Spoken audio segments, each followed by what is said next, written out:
ವಾಕ್ಯ ಪ್ರಾರ್ಥನೆ ಮಾಡಿಕೊಳ್ಳೋಣ. ಪರಿಶುದ್ಧನಾದ ದೇವರೇಪ್ಪ, ನಿಮ್ಮ ನಾಮಕ್ಕೆ ಸ್ತೋತ್ರವಾಗಲಿ ಸ್ವಾಮಿ. ಎಲ್ಲ ಸ್ತುತಿ ಸ್ತೋತ್ರಕ್ಕೆ ಯೋಗ್ಯನಾಗಿರುವ ನನ್ನ ದೇವರೇ ಅಪ್ಪ, ನಮ್ಮ ಬಾಯಿಂದ ಬರುವಂತ ಎಲ್ಲ ಸ್ತುತಿ ಸ್ತೋತ್ರಗಳು ಸ್ವಾಮಿ ಕೇವಲ ನಿಮ್ಮ ನಾಮ ಮಾತ್ರ ಮಹಿಮೆ ಆಗಲಿ ರಾಜ. ಕರ್ತನೆ, ಜಾನ್ ಆಗಿರುವಂತ ಎಲ್ಲ ನಿನ್ನ ಮಕ್ಕಳನ್ನ ದೇವರೇ ನಿಮ್ಮ ಕರದಲ್ಲಿ ಒಪ್ಪಿಸ್ತಾ ಇದ್ದೇನೆ ಸ್ವಾಮಿ. ಕರ್ತನೆ, ಈ ಸಮಯದಲ್ಲಿ ನಾವೆಲ್ಲರೂ ದೇವರೇ ಅಪ್ಪ ಗಮನ ಬಿಟ್ಟು ನಾವು ವಾಕ್ಯಗಳನ್ನು ಕೇಳಲಿಕ್ಕಾಗುವಂತೆ ನೀವು ಸಹಾಯ ಮಾಡು. ಸೈತಾನನ ಎಲ್ಲ ಕೆಟ್ಟ ಆಲೋಚನೆಗಳು ಅಪ್ಪ ಮುರಿಯಲ್ಪಡಲಿ ಸ್ವಾಮಿ. ಕರ್ತನೆ ಅಪ್ಪ, ನಿಮ್ಮ ಸತ್ಯ ವಾಕ್ಯಗಳು ದೇವರೇ ನಮ್ಮ ಹೃದಯದಲ್ಲಿ ಮುದ್ರೆಯಾಗಿ ಮಾರ್ಪಡಲಿ ಸ್ವಾಮಿ. ಬೇರೂರಿ ಅದೇ ನಮ್ಮ ಸ್ವಭಾವಗಳಾಗಿ ಕರ್ತನೆ ಮಾರ್ಪಡಲಿ ಎಂಬುದಾಗಿ ನಾನು ಪ್ರಾರ್ಥಿಸುತ್ತೇನೆ ಸ್ವಾಮಿ. ನಿಮಗೆ ಸ್ತೋತ್ರ ಕರ್ತನೆ. ನಿಮ್ಮ ವಾಕ್ಯವನ್ನ ದೇವರೇ ನಾವು ಬಲವಾಗಿ ಹಿಡಿದುಕೊಂಡು ಸ್ವಾಮಿ ನಿಮಗಾಗಿ ನಾವು ಜೀವಿಸ್ಲಿಕ್ಕಾಗುವಂತೆ ಕರ್ತನೆ ನೀ ಸಹಾಯ ಮಾಡು ಕರ್ತನೆ. ಅಪ್ಪ, ಈ ವಾಕ್ಯವನ್ನ ದೇವರೇ ಹೇಳುವಂತ ಸೇವಕರನ್ನು ಸಹ ನೀನು ಬಲಪಡಿಸು. ನಿಮ್ಮ ಪರಿಶುದ್ಧಾತ್ಮನ ಬಲದಿಂದ ನೀನು ತುಂಬಿಸಿ ಕರ್ತನೆ. ಅಪ್ಪ, ಈ ಭಾಗವನ್ನು ದೇವರೇ ನೀನು ನಡೆಸಿಕೊಡಬೇಕಾಗಿ ಕ್ರಿಸ್ತನಾದ ಯೇಸುವಿನ ನಾಮದಲ್ಲಿ ಪ್ರಾರ್ಥಿಸುತ್ತೇನೆ ತಂದೆಯಾದ ದೇವರೇ, ಆಮೇನ್.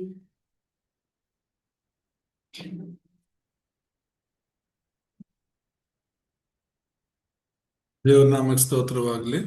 ಜಾನ ಇರುವಂತ ಎಲ್ಲ ದೇವರ ಮಕ್ಕಳಿಗೆ ಕ್ರಿಸ್ತನಾದ ಯೇಸುವಿನ ನಾಮದಲ್ಲಿ ವಂದಿಸ್ತೇನೆ. ಈ ಸಮಯದಲ್ಲಿ ನಾವು ದೇವರ ವಾಕ್ಯವನ್ನು ನೋಡೋಣ. ಕಳೆದ ವಾರದ ತನಕನೂ ನಾವು ಅಧ್ಯಾಯ 3 ನೋಡಿದ್ವಿ. ಅಂದ್ರೆ ಯೇಸು ಕ್ರಿಸ್ತನ ಬೋಧನೆಗಳ ಕುರಿತಾಗಿ ಏನು ಯೇಸು ಕ್ರಿಸ್ತನು ಬೋಧಿಸಿದನೆಂಬುದರ ಕುರಿತು ನಾವು ನೋಡ್ತಿದ್ವಿ. ಪ್ರಮುಖವಾಗಿ ಯಾವುದ್ರ ಮೇಲೆ ಕ್ರಿಸ್ತನು ಗುರಿಯಾಗಿಟ್ಟುಕೊಂಡು ಬೋಧನೆ ಮಾಡಿದರೆಂಬುದಾಗಿ. ಸೊ ಇವತ್ತು ನಾವು ನೋಡ್ಲಿಕ್ಕೆ ಹೋಗ್ತಿರುವಂತದ್ದು ಇವತ್ತಿಂದ ಅಧ್ಯಾಯ 4. ಇದು ಯಾಕೆ ಯೇಸು ಮರಣ ಹೊಂದಬೇಕಾಯಿತು ಅನ್ನುವಂಥದ್ದು. ಯೇಸು ಕ್ರಿಸ್ತನು ಯಾಕೆ ಈ ಲೋಕದಲ್ಲಿ ಬಂದು ಮರಣ ಹೊಂದಬೇಕಾಗಿ ಬಂತು ಅನ್ನುವಂತಹ ಒಂದು ಅಂಶದ ಮೇಲೆ ನಾವು ಧ್ಯಾನ ಮಾಡ್ಲಿಕ್ಕಿದ್ದೇವೆ. ದಯಮಾಡಿ ಎಲ್ಲರೂ ಕೂಡ ವಾಕ್ಯದ ಕಡೆಗೆ ಗಮನ ಇಡೋಣ.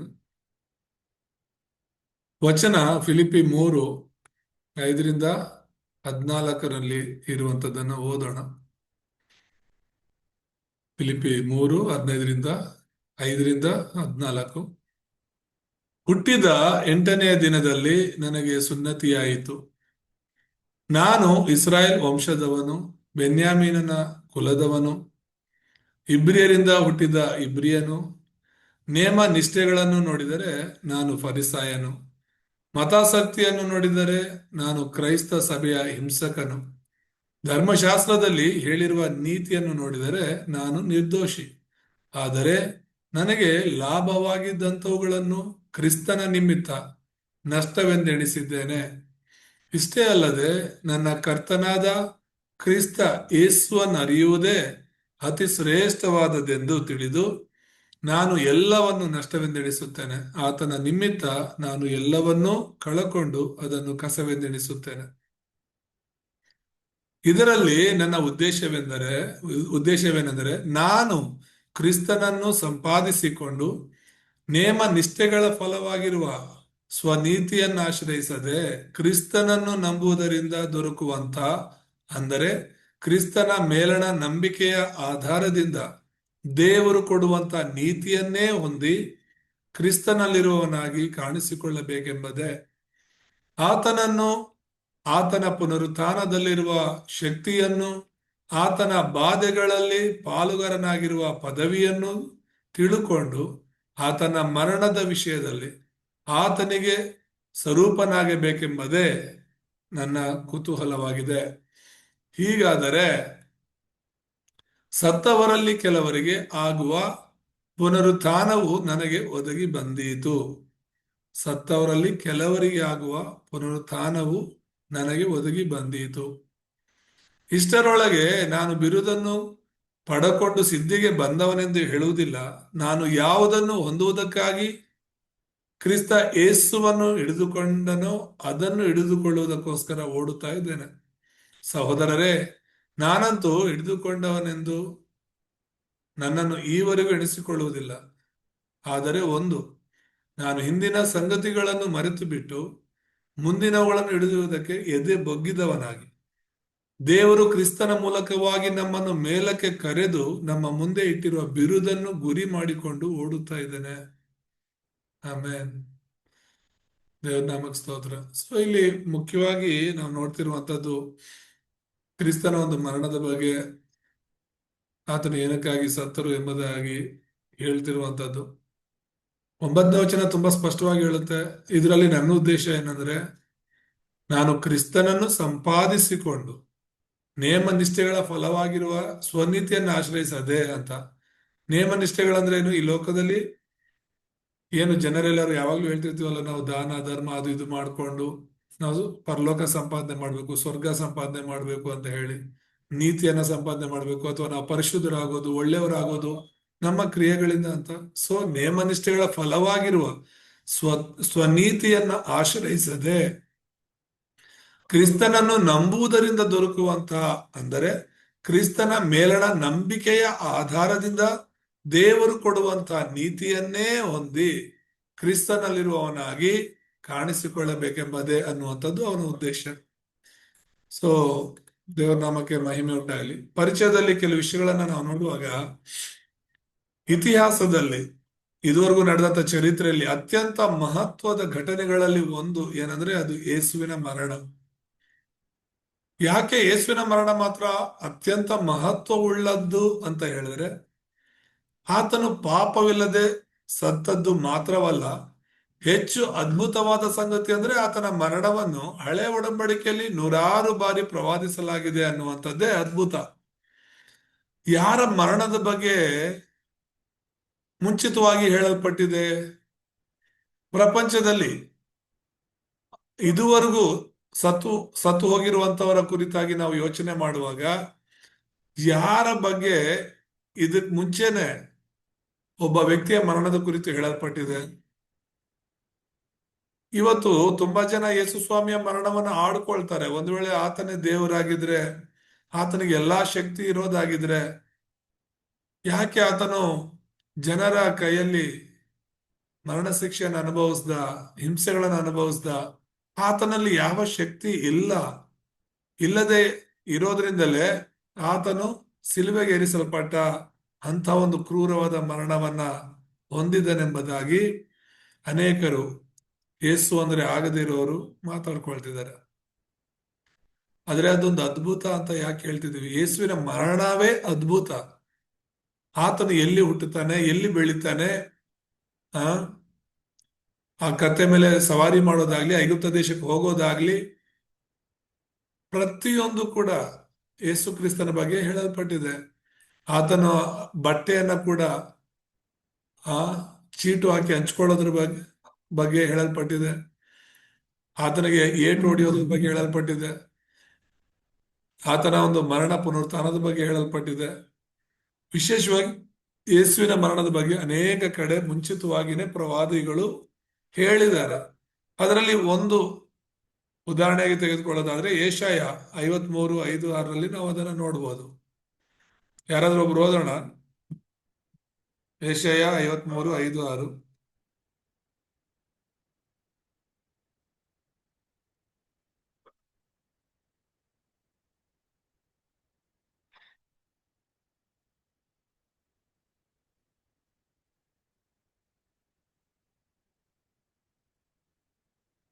ಓದ್ತೇನೆ. ಯೆಶಾಯ 53:5-6. ನಮ್ಮ ದ್ರೋಹಗಳ ದೆಸೆಯಿಂದ ಅವನಿಗೆ ಗಾಯವಾಯಿತು, ನಮ್ಮ ಅಪರಾಧಗಳ ನಿಮಿತ್ತ ಆತನು ಜಜ್ಜಲ್ಪಟ್ಟನು, ನಮಗೆ ಸುಕ್ಷೇಮವನ್ನುಂಟು ಮಾಡುವ ದಂಡನೆಯನ್ನು ಅವನು ಅನುಭವಿಸಿದನು, ಅವನ ಬಾಸುಂಡೆಗಳಿಂದ ನಮಗೆ ಗುಣವಾಯಿತು.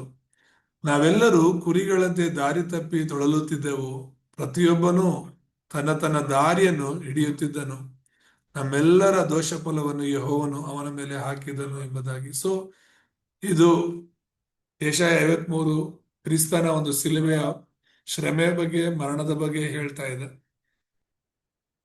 ಸೊ ಇಲ್ಲಿ ಹಳೆ ಒಡಂಬಡಿಕೆ ಮುಖ್ಯ ವಿಷಯ ಯೇಸುವಿನ ಮರಣ ಅಂತಾನೆ ಹೇಳ್ಬೋದು.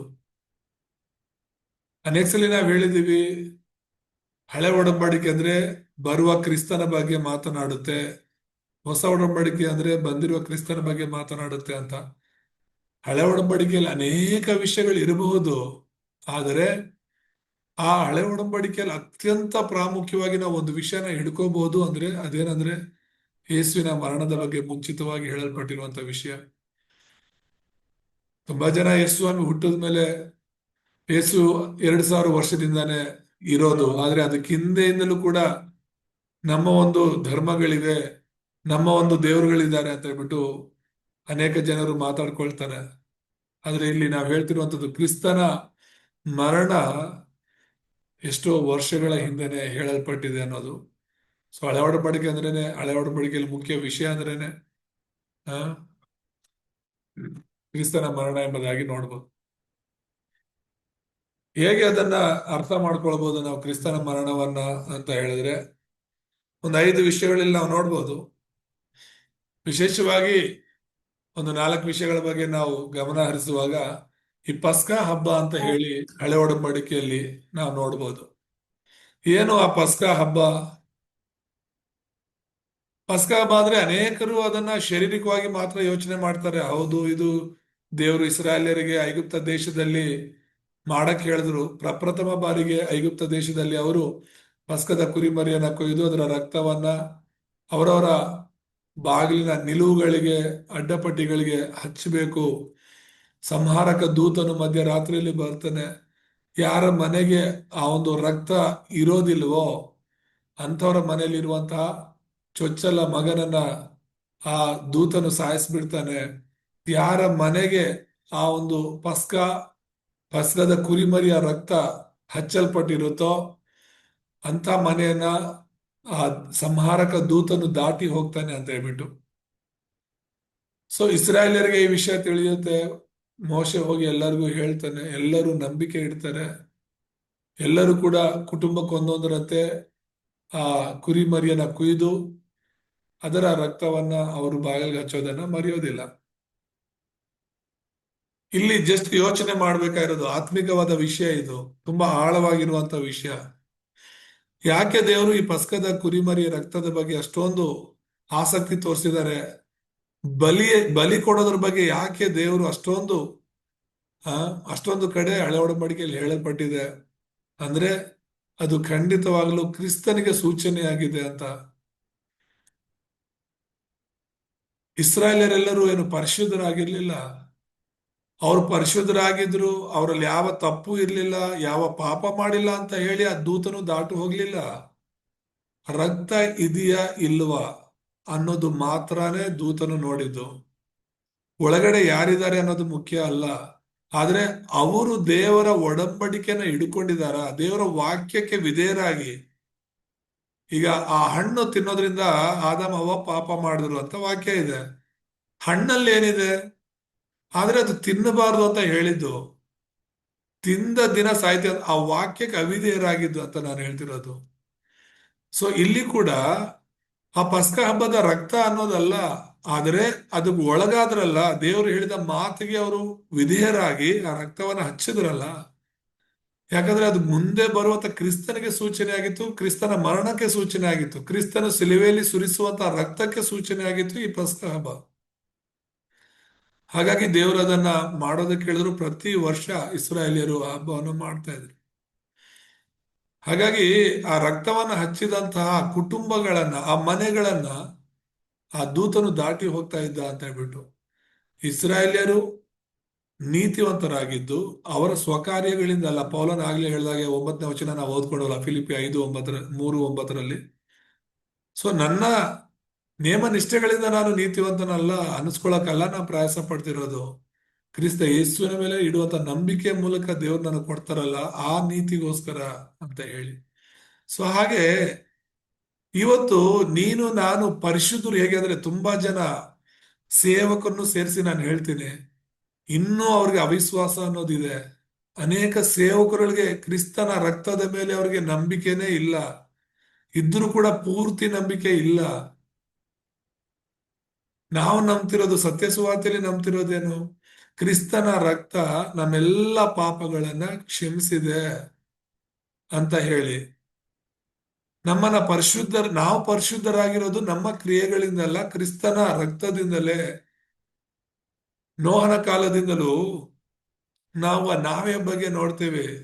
ಆದಿಕಾಂಡ 6:14 ದೇವರು ನೋಹನಿಗೆ ನಾವೆಯನ್ನು ಕಟ್ಟೋದಕ್ಕೆ ಹೇಳ್ತಾನೆ. ಆ ನಾವೇ ಕಟ್ಟಾದ್ಮೇಲೆ ದೇವ್ರು ಒಂದೇ ಒಂದು ಷರತ್ತು ಕೊಡೋದು. ಆ ಷರತ್ತು ಏನು ಅಂದ್ರೆ, ಆ ಒಂದು ಕಾಲದಲ್ಲಿ ಬದುಕ್ತಾ ಇದ್ದಂತ ಜನ, ಅವನು ಒಳ್ಳೆಯವನ ಕೆಟ್ಟವನ ಅನ್ನೋದೆಲ್ಲ ಮುಖ್ಯ. ಆದ್ರೆ ಅವನು ಆ ನಾವೆಯೊಳಗೆ ಹೋಗ್ಬೇಕನ್ನೋದು ಒಂದೇ ಷರತ್ತು. ಯಾರು ನಾವೆಯೊಳಗೆ ಹೋಗ್ತಾರೋ ಅವರು ರಕ್ಷಿಸಲ್ಪಡ್ತಾರೆ. ಯಾರು ನಾವೇ ಒಳಗೆ ಹೋಗೋದಿಲ್ವೋ ಅವರು ದಂಡನೆಗೆ ಗುರಿಯಾಗ್ತಾರೆ, ಮರಣ ಹೊಂದುತ್ತಾರೆ, ಶಿಕ್ಷೆ ಹೊಂದುತ್ತಾರೆ ಅನ್ನೋದು ದೇವರ ಒಂದು ಮಾತು. ಸೊ ಹಾಗಾಗಿ ನೋಹನ ಕುಟುಂಬ ಮಾತ್ರ ಹೋಯ್ತು, ಅವ್ರು ರಕ್ಷಣೆ ಹೊಂದಿದ್ರು. ಹೊರಗಡೆ ಇರೋರೆಲ್ಲರೂ ಅವರು ಸ್ವನೀತಿಯ ಮೇಲೆ ಆಧಾರವಾಗಿರೋರು ಎಲ್ಲ ನಾಶವಾದರು. ದೇವರ ನೀತಿಯನ್ನು ಅವರ ಆತುಕೊಂಡಿಲ್ಲ. ಅದೇ ಇವತ್ತು ಯೇಸು ಕ್ರಿಸ್ತನು ಆ ನಾವೇ ಆಗಿದ್ದಾನೆ. ಇವತ್ತು ದೇವರು ಕೂಡ ಒಂದೇ ಒಂದು ಷರತ್ತನ್ನ ಕೊಟ್ಟಿರೋದು ಮನುಷ್ಯರಿಗೆ. ಯೋಹಾನ ಸುವಾರ್ತೆ 3:16 ಹೇಳುವ ಹಾಗೆ, ಲೋಕದ ಮೇಲೆ ದೇವರು ಎಷ್ಟೋ ಪ್ರೀತಿಯನ್ನಿಟ್ಟು ತನ್ನ ಒಬ್ಬನೇ ಮಗನನ್ನ ಕೊಟ್ಟಿದ್ದಾನೆ. ಆತನ ಮೇಲೆ ನಂಬಿಕೆ ಇಡುವ ಒಬ್ಬನಾದರೂ ನಾಶವಾಗದೆ ಪ್ರತಿಯೊಬ್ಬರು ನಿತ್ಯ ಜೀವವನ್ನ ಪಡಿಬೇಕು ಅಂತ ಹೇಳಿ ಆತನನ್ನ ಕೊಟ್ಟನೆಂಬುದಾಗಿ ಇದೆ. ಯೇಸು ಕ್ರಿಸ್ತನನ್ನ ಈ ಲೋಕದಲ್ಲಿ ದೇವರು ಕೊಟ್ಟಿರೋದೇನಕ್ಕಂದ್ರೆ ಆತನನ್ನು ನಂಬಿ ನಿತ್ಯ ಜೀವ ಪಡಿಬೇಕು ಅಂತ ಹೇಳಿ. ದೇವ್ರದ್ದು ಒಂದೇ ಷರತ್ತು, ಯಾರ್ಯಾರು ಆತನನ್ನ ನಂಬ್ತಾರೋ ಅವ್ರ ರಕ್ಷಣೆ ಹೊಂದುತ್ತಾರೆ. ಬೇರೆ ಯಾವ ಮಾರ್ಗನೂ ಇಲ್ಲ ರಕ್ಷಣೆ ಹೊಂದೋದಕ್ಕೆ, ಯಾವ ಮಾರ್ಗನೂ ಇಲ್ಲ ನಾವು ನೀತಿವಂತರಾಗೋದಕ್ಕೆ, ಯಾವ ಮಾರ್ಗನೂ ಇಲ್ಲ ನಾವು ಪರಲೋಕಕ್ಕೆ ಹೋಗೋದಕ್ಕೆ. ಒಂದೇ ಒಂದು ಮಾರ್ಗ, ಒಂದೇ ಒಂದು ಷರತ್ತು, ಯೇಸುವನ್ನ ಸ್ವೀಕಾರ ಮಾಡೋದು. ಸೊ ಅದನ್ನ ನಾವು ಅರ್ಥ ಮಾಡ್ಕೋಬೇಕಾಗಿರೋದು. ಇವತ್ತು ನೀನು ನಾನು ಯೇಸುವಿಗೆ, ದೇವರಿಗೆ ಜೀವನ ಪರ್ಯಾಂತರ ಯಾಕೆ ಕೃತಜ್ಞತರಾಗಿರ್ಬೇಕು ಅಂದ್ರೆ, ಕ್ರಿಸ್ತನೇ ನಮ್ಮ ಎಲ್ಲ ಸಮಸ್ಯೆಗಳನ್ನ ಪರಿಹರಿಸಿದ್ದಾರೆ, ನಮ್ಮೆಲ್ಲ ಪಾಪಗಳನ್ನ ಕ್ಷಮಿಸಿದ್ದಾರೆ ಅಂತ ಹೇಳಿ. ನಾವು ಸಾಯ್ಬೇಕಾರೋ ಸ್ಥಳದಲ್ಲಿ ಆತನ ಸತ್ತ ಅಂದ್ರೆ, ನಾವು ಪಡ್ಬೇಕಾರೋ ಹೊಂದ್ಕೋಬೇಕಾರೋ ಶಿಕ್ಷಣ ಆತನ ಹೊಂದ್ಕೊಂಡ ಅಂತ ಹೇಳಿದ್ರೆ ನಾವು ದೇವರಿಗೆ ಕೃತಜ್ಞತರಾಗಿರ್ಬೇಕು. ಯಾವಾಗ ಕ್ರಿಸ್ತನ ರಕ್ತದ ಪ್ರಾಮುಖ್ಯತೆ, ಕ್ರಿಸ್ತನ ಮರಣದ ಪ್ರಾಮುಖ್ಯತೆ ನಮ್ಗೆ ಪೂರ್ತಿ ಗೊತ್ತಾಗೋದಿಲ್ವೋ ಆಗ ದೇವರಿಗೆ ನಾವು ಕೃತಜ್ಞತರಾಗಿರೋದಿಲ್ಲ. ಪಸ್ಕ ಹಬ್ಬದ ಅರ್ಥ ನಾವು ಮಾಡ್ಕೋಬೇಕು. ಹಳೆ ಒಡಂಬಡಿಕೆ ಪೂರ್ತಿ ಪಸ್ಕದ ಕುರಿಮರಿಯ ಬಗ್ಗೆ ತುಂಬಾನೇ ಹೇಳಲ್ಪಟ್ಟಿದೆ. ಆ ಪಸ್ಕದ ಕುರಿಮರಿ ಯೇಸು ಕ್ರಿಸ್ತನ. ಸ್ಥಾನಿಕನಾದ ಯೋಹಾನ ಸುವಾರ್ತೆ 1ನೇ ಅಧ್ಯಾಯ 29ನೇ ವಚನದಲ್ಲಿ ನಾವು ನೋಡುವಾಗ ಅಲ್ಲಿ ಹೇಳ್ತಾನೆ, ಇಗೋ ದೇವರು ನೇಮಿಸಿರುವಂತ ಯಜ್ಞದ ಕುರಿಮರಿ, ಲೋಕದ ಪಾಪವನ್ನ ಪರಿಹಾರ ಮಾಡುವಂತ ದೇವರು ನೇಮಿಸಿರುವಂತ ಯಜ್ಞದ ಕುರಿಮರಿ ಅಂತ ಹೇಳಿ. ಸೊ ಯೇಸು ಯಜ್ಞದ ಕುರಿಮರಿಯಾಗಿ ಬಂದು, ಹಳೆ ಒಡಂಬಡಿಕೆಯಲ್ಲಿ ಅವರು ಯಾಕೆ ಯಜ್ಞ ಮಾಡ್ತಿದ್ರು ಅಂದ್ರೆ ಅದೊಂದು ನೆರಳಾಗಿತ್ತು, ಅದೊಂದು ಛಾಯೆಯಾಗಿತ್ತು. ಕ್ರಿಸ್ತನು ಅದರ ಒಂದು ವಾಸ್ತವಿಕವಾಗಿ, ಕ್ರಿಸ್ತನೇ ಅದರ ನಿಜಾಂಶವಾಗಿ ಬರಬೇಕಾಗಿತ್ತು ಅನ್ನೋದನ್ನು ನಾವು ನೋಡ್ತಿರುವಂತದ್ದು. 2ನೇ ಉದಾಹರಣೆ ನೋಡುವಾಗ ಮೋರಿಯಾ ಬೆಟ್ಟದ ಬಗ್ಗೆ ನೋಡ್ತೇವೆ. ಏನು ಮೋರಿಯಾ ಬೆಟ್ಟ? ಆ ಮೋರಿಯಾ ಬೆಟ್ಟದಲ್ಲಿ ದೇವರು ಅಬ್ರಹಾಮನಿಗೆ ನಿನ್ನ ಮಗನನ್ನ ಕರ್ಕೊಂಡೋಗಿ ನನಗೆ ಬಲಿ ಕೊಡು ಅಂತ ಹೇಳ್ತಾನೆ. ಅಬ್ರಹಾಮನು ದೇವರ ಸ್ಥಾನದಲ್ಲಿಯೂ ಇಸಾಕನು ಯೇಸು ಕ್ರಿಸ್ತನ ಸ್ಥಾನದಲ್ಲಿಯೂ ಇರೋದನ್ನ ನಾವು ನೋಡಬಹುದು. ಅಂದ್ರೆ ಹೇಳ್ತಿರೋ ಸೂಚನೆಗೆ, ಹೇಗೆ ಅಬ್ರಹಾಮನು ಆ 100 ವಯಸ್ಸಲ್ಲಿ, ಮುದಿ ವಯಸ್ಸಲ್ಲಿ ಹುಟ್ಟಿದಂತ ಇಸಾಕನನ್ನ ಬಲಿ ಕೊಡೋದಕ್ಕೂ ಹಿಂಜಾರದೆ ತನ್ನ ಮಗನನ್ನ ಕರ್ಕೊಂಡೋಗಿ ಆ ಮೋರಿಯಾ ಬೆಟ್ಟದಲ್ಲಿ ಬಲಿ ಕೊಡಕ್ ಹೋದ್ನೋ, ಹಾಗೇನೆ ದೇವರು ತನ್ನ ಒಬ್ಬನೇ ಮಗನು ಅಂತ ಉಳಿಸಿಕೊಳ್ಳದೆ ನಮ್ಮೆಲ್ಲರಿಗೋಸ್ಕರ ಸಾಯೋದಕ್ಕಾಗಿ ಆತ ನನಗೆ ಕಳಿಸ್ಕೊಟ್ಟದನ್ನ ನಾವು ನೋಡ್ತೇವೆ. ಮೋರಿಯಾ ಬೆಟ್ಟ ಅಂದ ತಕ್ಷಣ ಅಲ್ಲಿ ಇಸಾಕನನ್ನ ಬಲಿ ಕೊಡುವಂತ ಸ್ಥಳ. ಆದ್ರೆ ಕೊನೆ ಕ್ಷಣದಲ್ಲಿ ದೇವರು ಅಬ್ರಹಾಮನನ್ನ ತಡೆದು ಅಬ್ರಹಾಮನ ಬದಲಿಗೆ ಅಲ್ಲೊಂದು ಟಗರು ಇರೋದನ್ನ ನಾವು ನೋಡ್ತೀವಿ, ಆ ಕುರಿಮರಿ ಇರೋದನ್ನ ನಾವು ನೋಡ್ತೀವಿ. ಆ ಕುರಿಮರಿಯನ್ನ ತಂದು ಅಲ್ಲಿ ಬಲಿ ಕೊಡ್ತಾರೆ. ಅಂದ್ರೆ ಹೇಗೆ ಇಸಾಕನ ಬದಲಿಗೆ ಆ ಕುರಿಮರಿ ಬಲಿಯಾಯ್ತೋ ಹಾಗೆ ನಿನಗೋಸ್ಕರ, ನನಗೋಸ್ಕರ, ನನ್ನ ಬದಲಿಗೆ ಯೇಸು ಕ್ರಿಸ್ತನು ಸಿಲುವೆಯಲ್ಲಿ ಬಲಿಯಾದರು ಎಂಬುದನ್ನ ತೋರಿಸುವುದಕ್ಕೆ ದೇವರ ನಾಮಕ್ಕೆ ಸ್ತೋತ್ರವಾಗಲಿ. ಹಾಗೆ 3ನೇದಾಗಿ ಯೋನನೊಂದಿಗೆ ನಡೆದ ಘಟನೆಯನ್ನ ನಾವು ನೋಡಬಹುದು. ಏನು ಯೋನನೊಂದಿಗೆ ನಡೆದಂತ ಘಟನೆ? ಅವನು ಮೀನಿನ ಹೊಟ್ಟೆಯಲ್ಲಿ 3 ದಿನ ಇರ್ತಾನೆ. ಆ ಮೀನಿನ ಹೊಟ್ಟೆ 3 ದಿನ ಅನ್ನುವಂಥದ್ದು ಯೇಸು ಕ್ರಿಸ್ತನಿಗೆ ಸೂಚನೆ ಆಗಿದೆ, ಆತನ ಮರಣಕ್ಕೆ ಸೂಚನೆ ಆಗಿದೆ. ಯೇಸು ಕ್ರಿಸ್ತನು ಆ ಒಂದು ಆ ಸಮಾಧಿಯಲ್ಲಿ 3 ದಿನ ಇರೋದನ್ನ ಈ ಯೋನನ ಒಂದು ಘಟನೆ ಸೂಚಿಸುತ್ತೆ. ದೇವರ ನಾಮಕ್ಕೆ ಸ್ತೋತ್ರವಾಗಲಿ. ಹೇಗೆ ಯೇಸು ಕ್ರಿಸ್ತನು ಆ ಸಮಾಧಿಯಲ್ಲಿದ್ದು ಎದ್ದು ಬರ್ತಾನೆ ಅನ್ನೋದು. ಹಾಗೇನೆ 4ನೇದೇ ಕುರಿಮರಿಗಳನ್ನ ಬಲಿ ನೀಡುವ ಆಚರಣೆಯನ್ನ ನಾವು ನೋಡ್ತೇವೆ. ಬರೀ ಪಸ್ಕ ಹಬ್ಬ ಮಾತ್ರ ಅಲ್ಲ, ಅಲ್ಲಿ ಪ್ರತಿ ಸಲ ಕೂಡ ಏನ್ ಮಾಡ್ತಾ ಇದ್ರು, ಜನರೆಲ್ಲರೂ ಯಾರೇ ಏನೇ ತಪ್ಪು ಮಾಡಿದ್ರು ಕೂಡ ಅವರು ಯಜ್ಞದ ಕುರಿಮರಿಗಳನ್ನ ತೆಗೆದುಕೊಂಡು ಅದು ಯಾವ ದೋಷವಿಲ್ಲದಿರೋದು, ಕುರುಡಾಗಿರೋದು ಕುಂಟವಾಗಿರೋದು ಅಂತದ್ದಲ್ಲ, 1 ವರ್ಷದ ಮರಿ, ತುಂಬಾ ಶ್ರೇಷ್ಠವಾದದ್ದು, ತುಂಬಾ ಚೆನ್ನಾಗಿರುವಂತ ಆ ಕುರಿಮರಿಯನ್ನ ತೆಗೆದುಕೊಂಡು ಬಂದು ಅವರು ಅವರವರ ಪಾಪಗಳಿಗೋಸ್ಕರ ಬಲಿ ಕೊಡ್ತಾ ಇದ್ರು ಅಂತ ಹೇಳಿ. ಆ ಬಲಿ ಕೊಡುವಂತ ವ್ಯವಸ್ಥೆ, ಆಚರಣೆ ಅಥವಾ ಸಂಪ್ರದಾಯ ಅನ್ನೋದು ಹಳೆ ಒಡಂಬಡಿಕೆಯಲ್ಲಿ ದೇವರೇ ನೇಮಿಸಿದ್ದು. ಅದನ್ನ ಅವರು ಮರಿಬಾರ್ದು ಅಂತ ತುಂಬಾ ಜನ ಅದರ ನಿಜಾಂಶವನ್ನ ಅಥವಾ ಆತ್ಮಿಕ ಅರ್ಥವನ್ನ ಮರ್ತು ಬಿಟ್ಟು ಅದನ್ನ ಮಾಡ್ತಿದ್ರು. ಆದ್ರೆ ಅದರ ಆತ್ಮಿಕ ಅರ್ಥ ಏನು ಅಂದ್ರೆ, ಯೇಸು ಕ್ರಿಸ್ತನ ಈ ಲೋಕದಲ್ಲಿ ಬಂದು ನಮ್ಮೆಲ್ಲರಿಗೋಸ್ಕರ ಬಲಿ ಆಗ್ತಾರೆ, ನಮ್ಮೆಲ್ಲರ ಪಾಪಗಳನ್ನ ಪರಿಹರಿಸ್ತಾರೆ ಅನ್ನುವಂಥದ್ದು. ಅದಕ್ಕೋಸ್ಕರನೇ ಕೊನೆ ತನಕನೂ ಅದನ್ನ ಮಾಡಬೇಕು ಅಂತ ಹೇಳ್ಬಿಟ್ಟು ಹೇಳಿದ್ದಿತ್ತು. ಕೊನೆದಾಗ 5ನೇದಾಗಿ ನಾವು ನೋಡುವಾಗ ಯೇಸು ಕ್ರಿಸ್ತನ ದೀಕ್ಷಾಸ್ಥಾನ ನಾವು ನೋಡ್ತೇವೆ. ಯೇಸು ಕ್ರಿಸ್ತನ ದೀಕ್ಷಾಸ್ಥಾನದ ಸಮಯದಲ್ಲಿ ಕೂಡ ಯೇಸು ಸ್ನಾನಿಕನಾದ ಯೋಹಾನನ್ ಹೇಳ್ತಾನೆ, ಇಲ್ಲ, ನಿನ್ನಿಂದ ನಾನು ದೀಕ್ಷಾಸ್ಥಾನ ತೆಗೆದುಕೊಳ್ಳುವಂತಹ ಸ್ಥಿತಿಯಲ್ಲಿ ಇರ್ಬೇಕಾದ್ರೆ ನಾನು ಹೇಗೆ ನಿನಗೆ ದೀಕ್ಷಾಸ್ಥಾನ ಕೊಡ್ಲಿ ಅಂತ. ಧರ್ಮಶಾಸ್ತ್ರ ನೆರವೇರೋದಕ್ಕಾಗಿ ನೀನು ಇದನ್ನ ಮಾಡು. ನಾವು ಧರ್ಮಶಾಸ್ತ್ರದ ನೀತಿಯನ್ನ ನೆರವೇರಿಸೋದಕ್ಕಾಗಿ ಮಾಡ್ತಿರುವಂತದ್ದು ಇದು ಅಂತ ಹೇಳಿ. ಆ ಕ್ರಿಸ್ತನು ನೀರಿನಲ್ಲಿ ಮುಳುಗಿ ಎದ್ದು ಬಂದಿರೋದು ಕೂಡ ಅದೊಂದು ಮರಣಕ್ಕೆ, ಪುನರುತ್ಥಾನಕ್ಕೆ ಸೂಚನೆ ಆಗಿದೆ. ಅದನ್ನೇ ನಾವು ಕೂಡ ಇವತ್ತು ಕ್ರಿಸ್ತನಲ್ಲಿ ಮಾಡ್ತಾ ಇರುವಂತದ್ದು. ದೀಕ್ಷಾಸ್ಥಾನ ಅಂದ್ರೆ ನಾವು ಯಾವಾಗ ಅರಿಕೆ ಮಾಡ್ತೀವೋ ಆಗ್ಲೇ ನಾವು ಸತ್ತ ಹಾಗೆ. ಸತ್ತಂತ ನಮ್ಮನ್ನ ನೀರಿನೊಳಗೆ ಅದು ಮುಳುಗೋದು ಅಂತ ಹೇಳಿದ್ರೆ ನಮ್ಮನ್ನ ಹೂತು ಹಾಕೋದು. ನೀರಿಂದ ಹೊರಗಡೆ ಬರೋದಂದ್ರೆ ಕ್ರಿಸ್ತನಲ್ಲಿ ಮತ್ತೆ ನಾವು ಎದ್ದು ಬರುವಂತದ್ದು, ಕ್ರಿಸ್ತನ ಜೊತೆಗೆ ನಾವು ಹೊಸ ಜೀವಿತವನ್ನ ಜೀವಿಸುವಂತದ್ದು. ಅದೊಂದು ಸೂಚನೆ, ಆತ್ಮಿಕವಾದ ಒಂದು ಸೂಚನೆಯನ್ನ ಸೂಚಿಸುತ್ತೆ. ದೇವರ ನಾಮಕ್ಕೆ ಸ್ತೋತ್ರವಾಗಿದೆ. ಮತ್ತೆ ಯೇಸು ಕ್ರಿಸ್ತನ ಮರಣವು ನಮ್ಮ ಎಲ್ಲ ಸಮಸ್ಯೆಗಳನ್ನು ಕೊನೆಗೊಳಿಸಿದ ಒಂದು ಅಂತ್ಯಕ್ರಿಯೆಯಾಗಿತ್ತು ಅಂತ ಹೇಳಿ. ಏನಿದು ಅಂತ್ಯಕ್ರಿಯೆ ಅಂದ್ರೆ, ನಮ್ಮ ಸಮಸ್ಯೆಗಳಿಗೆ ಒಂದು ಅಂತ್ಯಕ್ರಿಯೆ. ಅರ್ಥ ಆಗ್ತಿದೆ ಹೇಳ್ತಿರೋದು? ಸೈತಾನ, ಪಾಪ, ನರಕ, ಶಾಪಗಳು, ವಿಪತ್ತುಗಳು, ಅನಾರೋಗ್ಯಗಳು, ದುರಾತ್ಮಗಳು, ಮಾಟ ಮಂತ್ರ, ಪ್ರತಿಯೊಂದು ಕೂಡ ಎಷ್ಟೋ ಸಮಸ್ಯೆಗಳಿತ್ತು ನಮ್ಮಲ್ಲಿ. ಆ ಸಮಸ್ಯೆಗಳಿಗೆ ಅಂತ್ಯಕ್ರಿಯೆ ಹಾಡಿದ್ದೆ ಕ್ರಿಸ್ತನ ಮರಣ. ಆತನ ಮರಣದೊಟ್ಟಿಗೆ ಇವೆಲ್ಲವುಗಳ ಶಕ್ತಿ ಮುರಿಯಲ್ಪಡ್ತು, ಕ್ರಿಸ್ತನ ಮರಣದೊಟ್ಟಿಗೆ. ಅದಕ್ಕೇನೆ ಓ ಮರಣವೇ ನಿನ್ನ ಕೊಂಡಿ ಎಲ್ಲಿ ಅಂತ ಪೌಲನ್ನು ಕೇಳೋದನ್ನ ನಾವು ನೋಡ್ತೇವೆ. ಎಲ್ಲಿ ನಿನ್ನ ಕೊಂಡಿ? ಯಾಕಂತ ಹೇಳಿದ್ರೆ ಇಷ್ಟು ದಿನ ನೀನು ನಮ್ಮ ಮೇಲೆ ಆಳ್ವಿಕೆ ಮಾಡ್ತಿದ್ದೆ. ಸೈತಾನ ಮರಣದೊಟ್ಟಿಗೆ ಭಯ ಪಡಿಸ್ತಿದ್ದ ನಮ್ಮನ್ನ. ಆದ್ರೆ ಇವತ್ತು ಮರಣಕ್ಕೆ ನಾವು ಭಯ ಪಡೋ ಅವಶ್ಯಕತೆ ಇಲ್ಲ. ಯಾಕಂದ್ರೆ ಸತ್ರು ನಾನು ಮತ್ತೆ ಎದ್ದೇಳ್ತೀನಿ ಅನ್ನುವಂತಹ ಆ ಮರಣ ನಮ್ಮನ್ನ ಹಿಡಿದಿಟ್ಕೊಳ್ಳುವಂತ ಶಕ್ತಿ ಕಳ್ಕೊಂಡಿದೆ. ಕ್ರಿಸ್ತನನ್ನ ಅದು ಹಿಡಿದಿಟ್ಕೊಂಡಿಲ್ಲ ಅಂದ್ರೆ ನಿನ್ನ ನನ್ನನ್ನು ಕೂಡ ಖಂಡಿತ ಹಿಡಿಯೋ ಶಕ್ತಿ ಅದಕ್ಕಿಲ್ಲ. ದೇವ್ರ ನಾಮಕ್ಕೆ ಸ್ತೋತ್ರ. ನಮ್ಮ ಎಲ್ಲ ಸಮಸ್ಯೆಗಳನ್ನ ಕ್ರಿಸ್ತನ ಮರಣ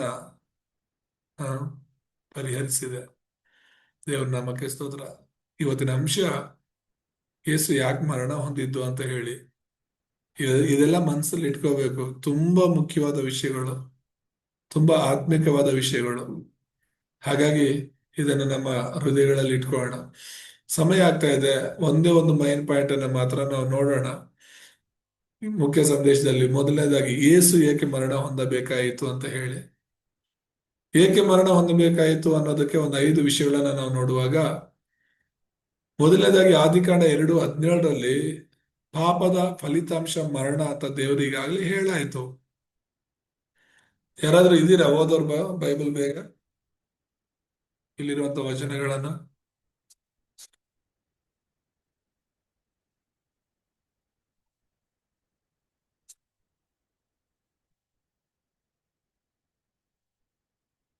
ಆದಿಕಾಂಡ 2:17. ದೇವ್ರ ಆದಾಮ ಅವರನ್ನ ಸೃಷ್ಟಿ ಮಾಡಿದ್ಮೇಲೆ ಏನ್ ಎರಡು ಹೇಳಿದ್ರು? ಅದು ಇಲ್ಲೇ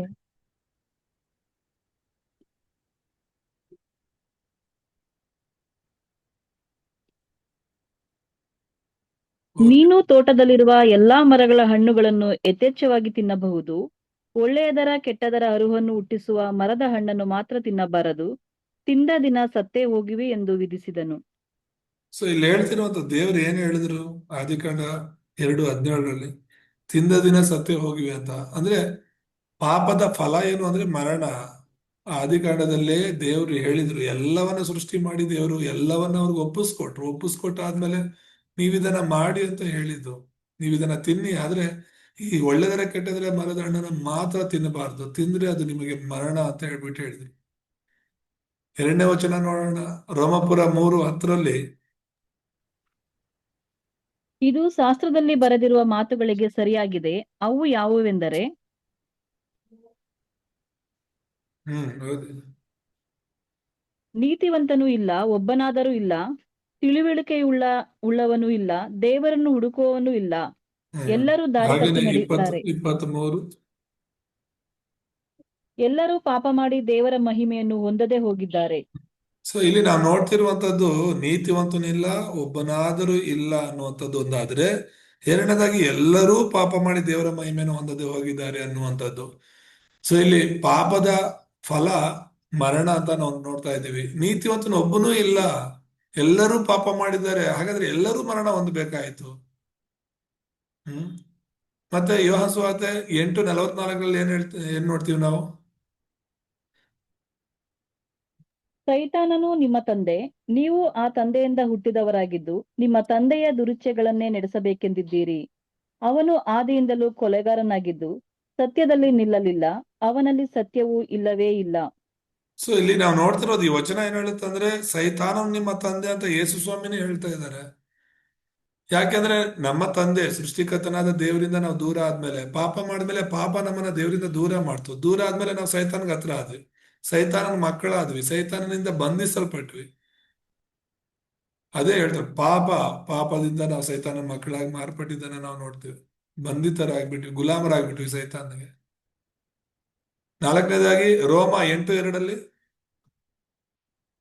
ಏಕೆಂದರೆ ಜೀವವನ್ನುಂಟು ಮಾಡುವ ಪವಿತ್ರಾತ್ಮನಿಂದಾದ ನಿಯಮವು ನಿನ್ನನ್ನು ಪಾಪ ಮರಣಗಳಿಗೆ ಕಾರಣವಾದ ನಿಯಮದಿಂದ ಕ್ರಿಸ್ತ ಯೇಸುವಿನ ಮೂಲಕ ಬಿಡಿಸಿತು. ಇಲ್ಲ ನಾವು ನೋಡ್ತಿರುವಂತದ್ದು ಯೇಸು ಕ್ರಿಸ್ತನು ಯಾಕೆ ಮರಣ ಹೊಂದದ ಅಂತ ಹೇಳ್ಬಿಟ್ಟು. ಈಗ ಮೊದಲು ಪಾಪದ ಫಲ ಮರಣ ಅಂತ ನಾವು ನೋಡಿದ್ವಿ, ಆಮೇಲೆ ನೀತಿವಂತನಿಲ್ಲ, ಒಬ್ಬನಾದ್ರೂ ಇಲ್ಲ, ಎಲ್ಲರೂ ಪಾಪಿಗಳಂತ ನೋಡಿದ್ವಿ.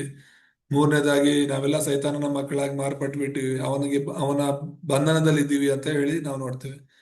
ಹಾಗೇನೆ 4ನೇದಾಗಿ 8:2 ನಾವು ನೋಡಿದ್ದೇನು ಅಂತ ಹೇಳಿದ್ರೆ, ಜೀವವನ್ನುಂಟು ಮಾಡುವ ಪವಿತ್ರ ಆತ್ಮನಿಂದಾದ ನಿಯಮವು ನಿನ್ನನ್ನು ಪಾಪ ಮತ್ತು ಮರಣಗಳಿಗೆ ಕಾರಣವಾದ ನಿಯಮದಿಂದ ಕ್ರಿಸ್ತ ಯೇಸುವಿನ ಮೂಲಕ ಬಿಡಿಸಿತು ಅಂತ.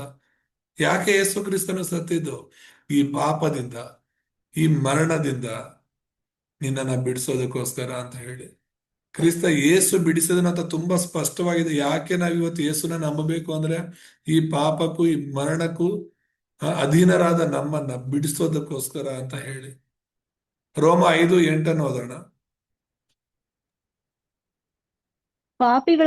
ಪಾಪಿಗಳಾಗಿದ್ದಾಗಲೂ ಕ್ರಿಸ್ತನು ನಮಗೋಸ್ಕರ ಪ್ರಾಣ ಕೊಟ್ಟಿದ್ದರಲ್ಲಿ ದೇವರು ನಮ್ಮ ಮೇಲೆ ತನಗಿರುವ ಪ್ರೀತಿಯನ್ನು ಸಿದ್ಧಾಂತಪಡಿಸಿದ್ದಾನೆ. ಇಲ್ಲೇನು ನೋಡ್ತಿದೀವಿ ನಾವು? ಆದರೆ ನಾವು ಪಾಪಿಗಳಾಗಿದ್ದಾಗಲೂ ಅಂತ ಇದೆ. ಇನ್ನೂ ನಾವು ಪಾಪಿಗಳಾಗಿದ್ದಾಗಲೇ ಅಂತ ಅರ್ಥ. ನಾವು ಪಾಪಿಗಳಾಗಿದ್ದಾಗ ಕ್ರಿಸ್ತನು ನಮಗೋಸ್ಕರ ಪ್ರಾಣ ಕೊಟ್ಟದರಲ್ಲಿ ದೇವರು ನಮ್ಮ ಮೇಲೆ ತನಗಿರುವ ಪ್ರೀತಿಯನ್ನ ತೋರ್ಪಡಿಸ್ಕೊಂಡಿದ್ದಾರೆ. ನೀತಿವಂತರಿಗೋಸ್ಕರ ಸಾಯೋರು ತುಂಬಾ ಜನ ಇರ್ಬೋದು, ನೀತಿವಂತರಿಗೋಸ್ಕರ ಪ್ರಾಣ ಕೊಡೋರು ಎಷ್ಟೋ ಜನ ಇರ್ಬೋದು, ಆದ್ರೆ ಪಾಪಿಗಳಿಗೋಸ್ಕರ ಕ್ರಿಸ್ತನು ಮಾತ್ರನೇ ಸತ್ತಿರೋದು ಪ್ರಪಂಚದಲ್ಲಿ, ಚರಿತ್ರೆಯಲ್ಲಿ. ನೀತಿವಂತನ ಒಬ್ಬನು ಇಲ್ದಿರುವಾಗ ಆ ಅನೀತಿವಂತರಿಗೋಸ್ಕರ ಕ್ರಿಸ್ತನು ಪ್ರಾಣ ಕೊಟ್ಟ. ಹಾಗೇನೆ 19ನೇ ವಚನ ಓದೋಣ. ಅದರಲ್ಲೇ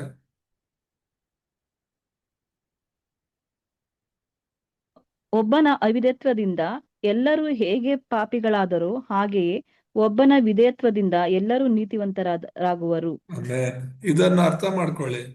ಒಬ್ಬನ ಅವಿಧೇಯತೆಯಿಂದ ಅಂದ್ರೆ ಆ ಒಬ್ಬನು ಯಾರು ಅಂದ್ರೆ ಆದಾಮ.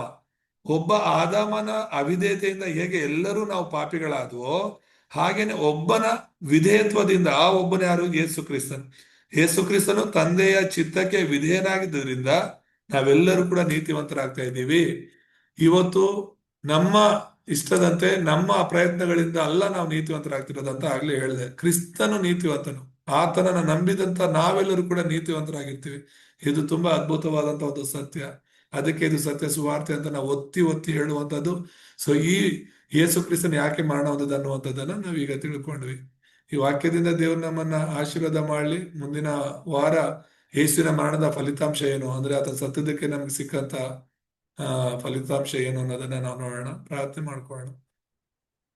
ನಮ್ಮನ್ನು ಬಹಳವಾಗಿ ಪ್ರೀತಿಸುವಂತ ನಮ್ಮ ತಂದೆಯಾದ ದೇವರೇ, ನಿಮ್ಮ ಪರಿಶುದ್ಧ ನಾಮಕ್ಕೆ ಸ್ತೋತ್ರವಾಗಲಿ.